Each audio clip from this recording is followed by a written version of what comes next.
Ini menurut saya adalah kalimat yang termasuk super, karena dia punya kehebatan. Semua kalimat sebelumnya itu harus ditarik menjadi berharokat kasroh. Ini adalah cara yang paling mudah untuk kita mengingat Allah. Ini adalah cara yang paling mudah untuk memunculkan kesadaran di dalam diri kita untuk tunduk kepada Allah. Apa itu? Assalamualaikum warahmatullahi wabarakatuh. Sobat Fuadi rahimakumullah. Alhamdulillah, berjumpa kembali dengan saya Muhammad Wahyudi di channel Ngaji Fuadi. Kali ini kita akan masuk ke ayat 47 surat Al-Baqarah, mengisahkan tentang hal yang baru, tapi ini adalah bentuk kalimat makna yang diulang-ulang Allah di berbagai tempat di dalam Al-Quran dengan berbagai variasi redaksi, tapi maknanya sangat penting untuk kita resapi. Mari kita ngaji Fuadi. Namun sebelumnya, untuk sobat Fuadi yang belum memiliki mushaf Quran Nahwu Al-Fuadi, silahkan untuk mendapatkannya, memilikinya melalui link pembelian yang sudah kami sertakan di kolom deskripsi. Silahkan klik dan miliki mushaf Quran Nahwu Al-Fuadi pertama di Indonesia yang membahas secara detail tentang nahwu kata per kata, secara i'rabnya bagaimana, dan insya Allah akan mempermudah kita untuk mentadabburi Al-Quran. Mari ngaji Fuadi.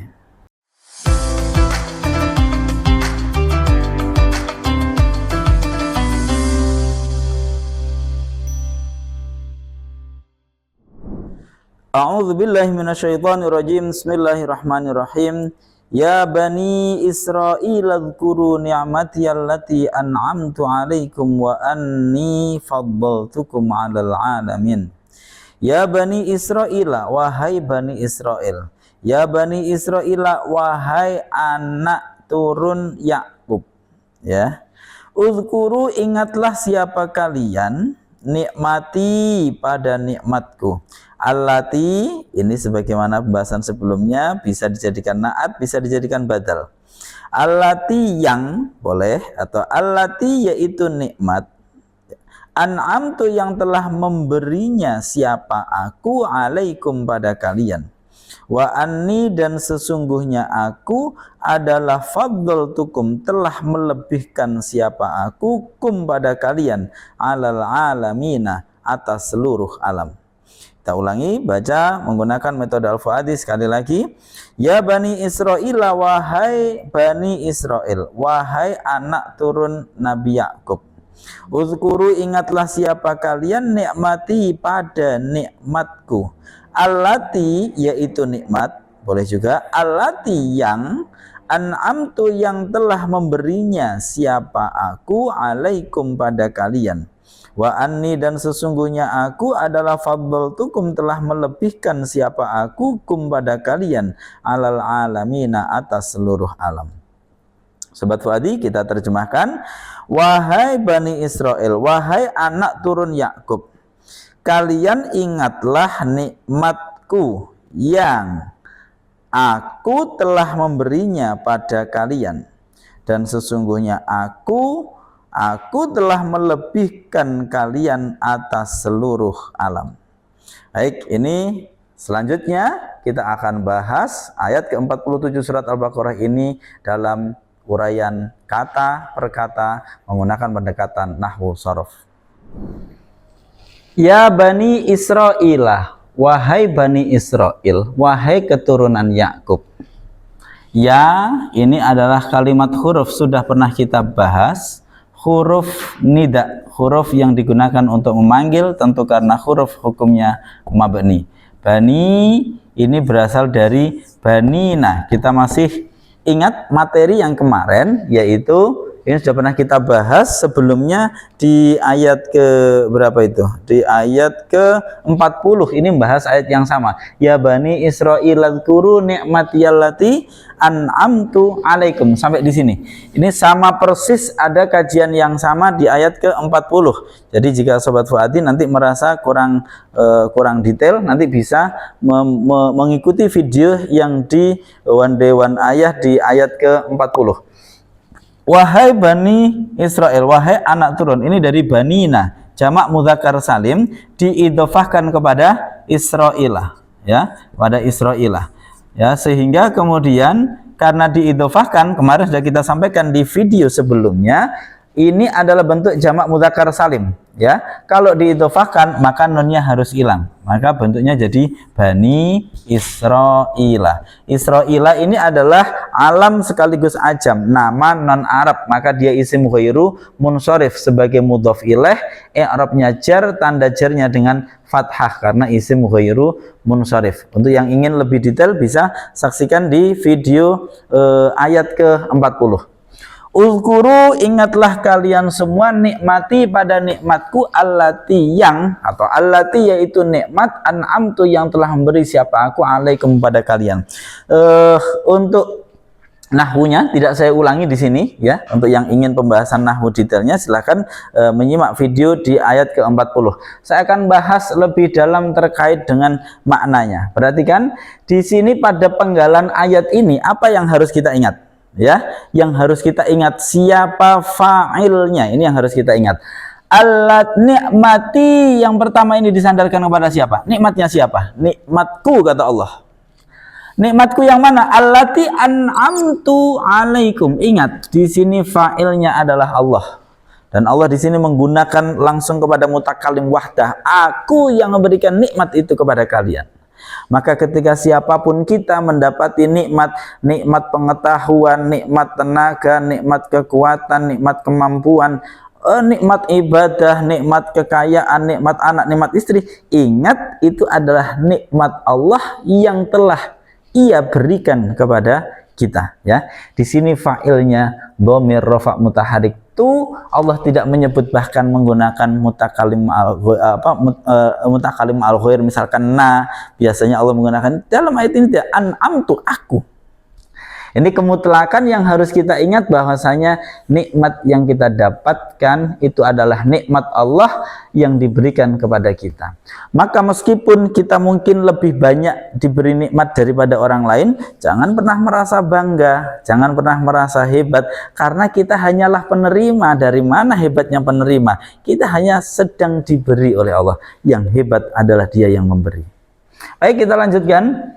Ini yang akan kita bahas. Wa anni faddaltukum alal alamin. Wa anni, dan sungguh aku adalah faddaltukum. Ini adalah susunan wawu huruf ataf melanjutkan dari kalimat sebelumnya, jumlah ini kepada jumlah sebelumnya. Anni, ingat. Semoga Sobat Fuadi sudah tahu. Kita mengenal ada inna, ada anna. Ini saya hapus biar nggak terlalu banyak. Kita mengenal ada inna, ada anna. Kapan kita membaca inna, kapan kita membaca anna? Dibaca inna ketika jumlah tersebut tidak sedang menduduki suatu kedudukan, dan dibaca anna ketika jumlah tersebut sedang menduduki suatu kedudukan atau memiliki mahal i'rab. Misalkan jumlah tersebut sedang menjadi fa'il, sedang menjadi maf'ul, atau sedang menjadi khobar, atau bahkan sedang menjadi ma'tuf. Contohnya pada ayat ini, wa anni, ini adalah melanjutkan uzkuru ni'matiyallati an'amtu alaikum, dilanjutkan kemudian wa anni. Berarti ini ma'tuf kepada jumlah sebelumnya. Nah, karena ma'tuf maka di sini berarti jumlah ini memiliki mahal. Mahalnya ini, jumlah yang memiliki mahal inilah kemudian anna, innanya dibaca anna, atau hamzahnya dengan berharakat fathah. Ini menunjukkan bahwa jumlah yang berikut jumlah tersebut itu jumlah yang memiliki suatu mahal i'rab. Baik, kita lanjutkan. Wa anni, dan sungguh aku adalah faddaltukum. Berarti ini dari anna kemudian bersambung dengan ya mutakalim wahdah menjadi anni. Jadi ya mutakalim wahdah ini adalah huruf kalimat yang menurut saya itu super. Dia kalimat isim, ya, isim dhamir atau disebut ya mutakalim wahdah. Ini menurut saya adalah kalimat yang termasuk super karena dia punya kehebatan. Semua kalimat sebelumnya itu harus ditarik menjadi berharokat kasroh. Bahkan meskipun itu fi'il yang biasanya fi'il itu alergi kepada jar, ya, alergi pada i'rab jar itu identik dengan kasroh. Fi'il itu tidak mau dikasroh, tapi tetap si ya ini memaksa sehingga muncul apa yang disebut dengan nun wiqayah. Ya, nun untuk menyelamatkan biar fi'ilnya tidak dikasroh, ya. Misalkan dorobani atau nasoroni, ya. Nah, ini sebenarnya kan ini ya mutakalim wahdah, ini sama kayak ini, ya. Jadi dia memaksa kalimat sebelumnya harus kasroh, tapi doroba itu fi'il. Fi'il itu alergi dengan i'rab jar. I'rab jar identik kasroh. Kalau jadi dorobi, wah nanti dia jadi kayak jar, ya. Maka kemudian dimunculkanlah namanya nun wiqayah menjadi dorobani. Nah, ini bercandaannya di dalam nahwu seperti itu. Jadi ini adalah kalimat yang sangat perkasa sekali sehingga apapun kalimat sebelumnya dipaksa harus menjadi kasroh. Bahkan huruf yang mabni pun dipaksa menjadi kasroh. Wa anni, apalagi isim, wah kalah isim, pasti langsung di kasroh. Wa anni, dan sungguh aku adalah faddaltukum. Ini berarti ya ini sebagai isimnya anna, ya ini adalah sebagai isimnya anna. Kemudian khobarnya mana? Faddol. Nah, hati-hati, ini kalimat fi'ilnya fi'il madhi. Untuk pembahasan sorofnya terlebih dahulu, dia dari kata-kata fadlun, ya, fadlun, terus kemudian diikutkan kata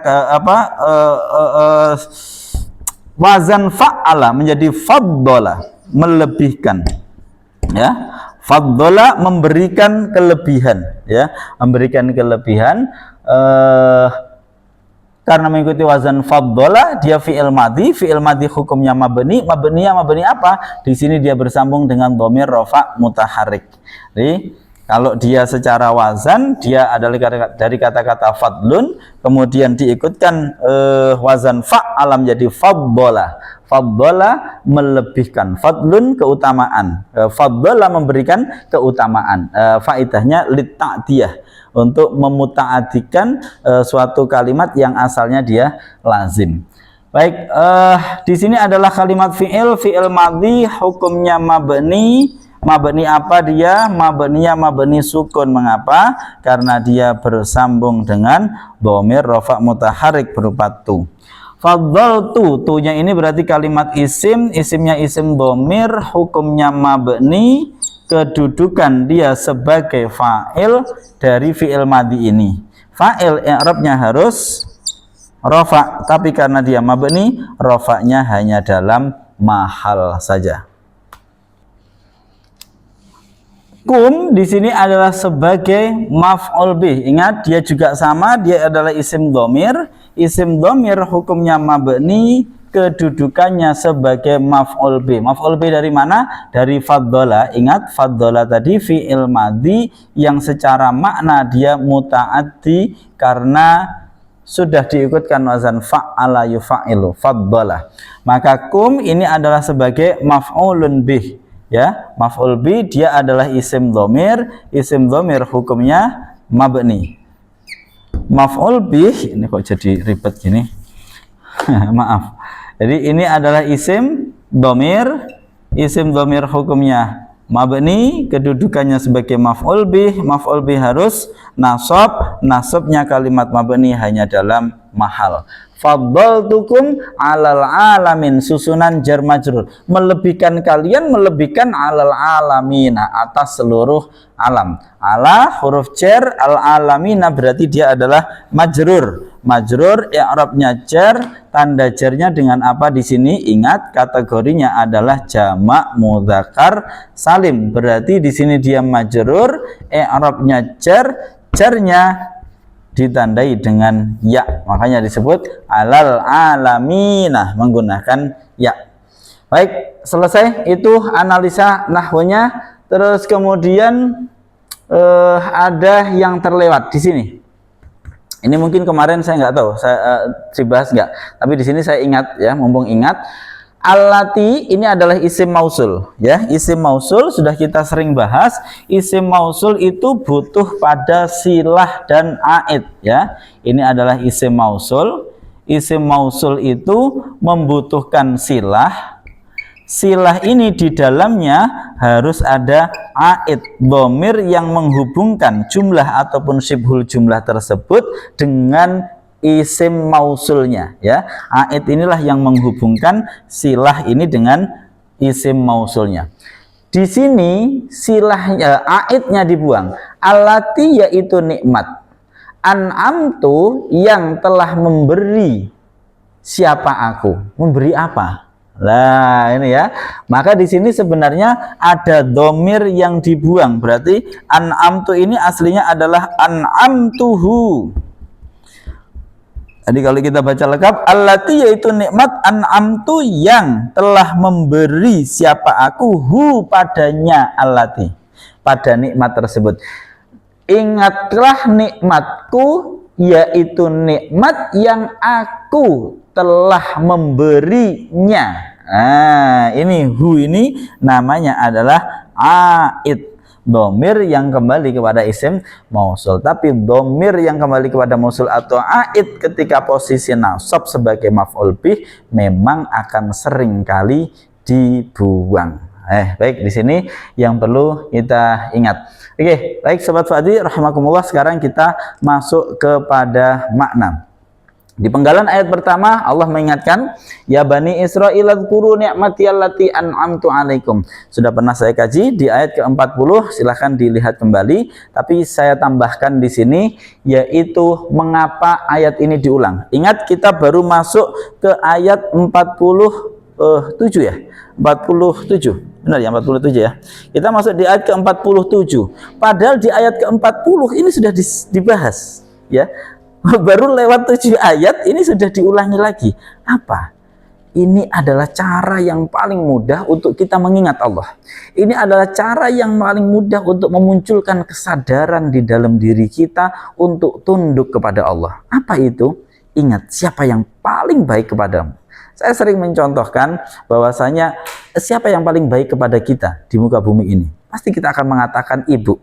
Karena ibu sudah merawat kita sejak kita di dalam kandungan. Pertanyaannya, sebelum kita berupa janin di dalam kandungan, ketika masih berupa sel sperma, siapa yang merawat?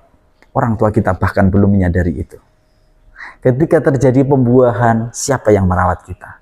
Ketika janin itu belum dirasakan, calon janin ini, benih ini belum dirasakan oleh seorang ibu, siapa yang merawat? Dan apakah ibu kita benar-benar merawat kita?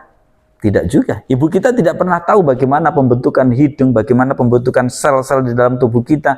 Meskipun itu terjadi di dalam rahim beliau, tapi ibu kita tidak benar-benar tahu, tidak benar-benar melakukannya. Beliau hanya merasakan efek sakitnya, mungkin menjaga iya, tapi yang benar-benar menjaga kita siapa? Allah. Maka di sini diingatkan, kamu harusnya ingat kepada nikmat-nikmat yang telah aku berikan, nikmat yang sejak dulu. Kadang kita terlalu terobsesi memikirkan apa yang nanti, kita melupakan apa yang dulu. Allah telah merawat kita sekian lamanya. Ini perlu kita sadari. Jika kita sadar siapa selama ini yang memberi kita, maka otomatis manusia akan punya rasa untuk membalas, untuk berbuat baik. Ya, dalam tanda kutip. Ya, oleh karena itu kalau kita merasa, oh selama ini Allah, akan muncul rasa cinta kepada Allah. Oh selama ini yang berbuat baik kepada saya Allah, yang selama ini merawat saya itu Allah. Maka kita, ya Allah, saya akan tunduk kepadamu. Ini mengapa salah satunya ayat tentang disuruh perintah mengingat nikmat diulang-ulang, dan kita dicontohkan Bani Israil. Mengapa? Bani Israil ini umat yang wa anni faddaltukum 'alal alamin. Dulu kami telah melebihkan kamu atas seluruh alam. Hampir kebanyakan mufasir, mayoritas mufasir menyatakan seluruh alam pada zaman itu. Bukan seluruh alam sampai ila yaumil qiyamah, tapi pada zaman itu. Ya, mengapa? Karena Allah menjadikan wajah gimana itu idja'ala fikum anbiya'a wa ja'alakum mulukan. Ya, karena Allah menjadikan ada mereka banyak nabi-nabinya, kemudian banyak raja-rajanya, itu adalah salah satu yang diunggulkan Allah kepada mereka, tapi pada zaman itu. Bukan pada zaman sekarang. Menurut kebanyakan mufassir seperti itu. Meskipun ada yang berpendapat ini adalah termasuk sepanjang zaman, karena mereka banyak sekali yang menjadi nabi dan banyak sekali yang menjadi raja-raja. Baik, seharusnya ketika Allah memberikan keutamaan itu, maka seharusnya adalah ada rasa bahwasanya harusnya punya ketundukan yang lebih, nikmat yang berlebih, harusnya ada ketundukan yang berlebih. Oleh karena itu, orang-orang yang memiliki loyalitas terhadap perusahaan, ketika gajinya semakin naik, harusnya loyalitasnya naik. Bahkan beberapa perusahaan memberikan sebuah kebijakan, yaitu menaikkan gaji. Harapannya apa? Agar loyalitasnya naik. Harusnya seseorang ketika dia diberikan Allah nikmat berlebih, harusnya loyalitas dalam tanda kutip kepada Allah, ketundukannya, ketakwaannya harusnya berlebih. Harusnya lebih daripada umumnya manusia. Tapi Bani Israel terbukti tidak melakukan itu. Ini harus menjadi contoh bagi kita, bahwa kita sebagai umat Rasulullah SAW yang telah diberikan kelebihan juga sebagai ummatun marhumah, umat yang dirahmati, apa yang kita lakukan? Apakah kita mengingat nikmat-nikmat Allah dan menggunakannya untuk hal-hal yang diridai olehnya? Ini pertanyaan bagi kita semua. Mari kita mentadabburi Al-Quran terus-menerus di dalam keseharian kehidupan kita dan mengamalkannya di dalam hidup kita sehari-hari. Terima kasih. Saya Muhammad Wahyudi. Jika ada kurang lebihnya, jika ada kesalahan, silahkan berikan catatan, kritik kepada kami di kolom komentar. Jika video ini bermanfaat, sebarkan, bagikan kepada orang-orang yang Anda sayangi, teman saudara, dan semoga Allah mengampuni kita semua. Assalamualaikum warahmatullahi wabarakatuh.